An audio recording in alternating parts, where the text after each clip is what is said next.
It is 1862. The United States is tearing itself apart. Abraham Lincoln calls his cabinet together. 7 of the most powerful men in the country, most of whom believe they are smarter than him. Several have said so publicly.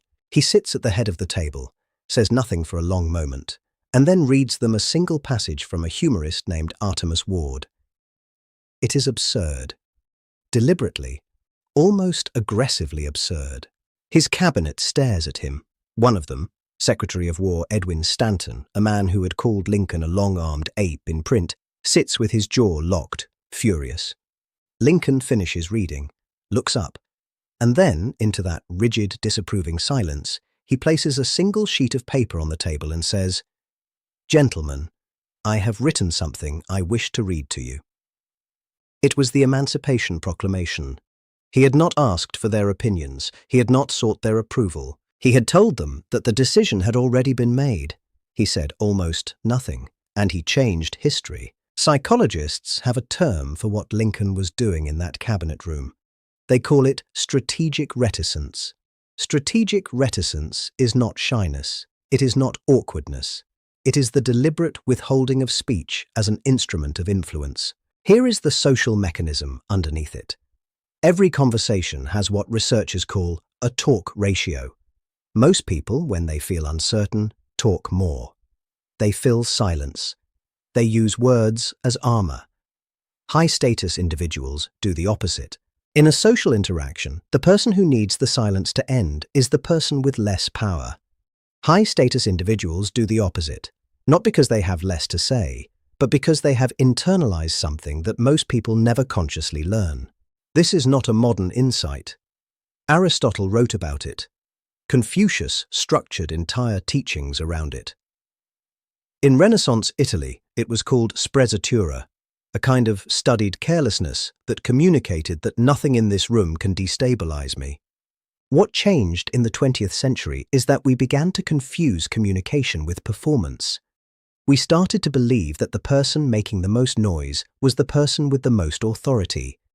The person doing the least talking is almost never the least important. Strategic reticence works for 3 specific reasons. First, silence transfers cognitive labor. When you stop talking, the other person must fill the gap. What they fill it with is almost always more revealing than anything you could have asked. Second, brevity signals certainty. The person who needs one sentence has already decided. Third, restraint signals abundance. It implies reserves, depth, the existence of a larger interior world than the one on display. These are the natural consequences of having something real beneath the surface. Warren Buffett.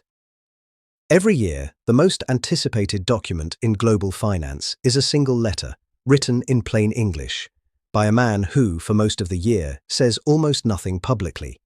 His silence is not modesty. It is monetary policy for attention. Winston Churchill. He is remembered for his speeches, but those who worked with him remember the silences between the sentences. He understood that the pause is not a gap in the speech. It is the speech. The silence after a line is what makes it real. Mahatma Gandhi. Gandhi observed one day of complete silence every week. He called it his day of inner ordering. A man who does not argue back is very difficult to argue with. He has found certainty in a place where you cannot follow him. Say less than you think you need to. Let us talk about what is actually happening in the brain. Nalini Ambedi's work on thin slicing showed that observers make accurate assessments of authority and competence from clips as short as 6 seconds. The brain is reading restraint, not words, stillness. The amygdala is evaluating for signs of instability. Affiliative noise, over-explanation, filling silence, signals social threat. Stillness signals you are not performing for the room. By the brain's logic, you must be the dominant figure. The room has rearranged itself around you. 4 habits to dismantle. First, the pre-apology. Sorry, this might be a silly question. Signals you expect your contribution to be unwelcome. Remove the apology. State the thought plainly. The thought is more welcome than the apology suggested. Second, the opinion disguised as a question. Do you think maybe the deadline is tight? Becomes, the deadline needs to move by a week. State it as a view. You can invite response after. Respect your own conviction. Third, the trailing qualification. I could be wrong, but is anxiety, not humility. People do not follow maybe. Conviction at least tells them where you are standing. Qualifications tell them only that you are not sure you should be standing at all.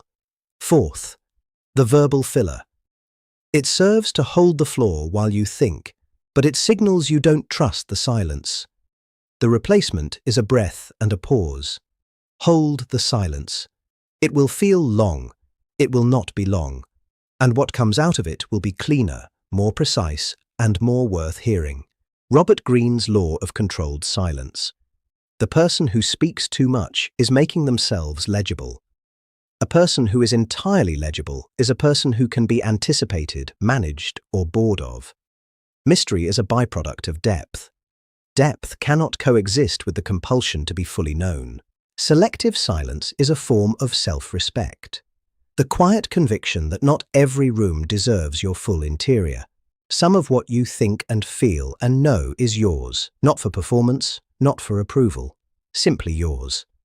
The most powerful people are the ones who have decided exactly how much of themselves the world is entitled to. Simply yours. Exactly how much of themselves the world is entitled to.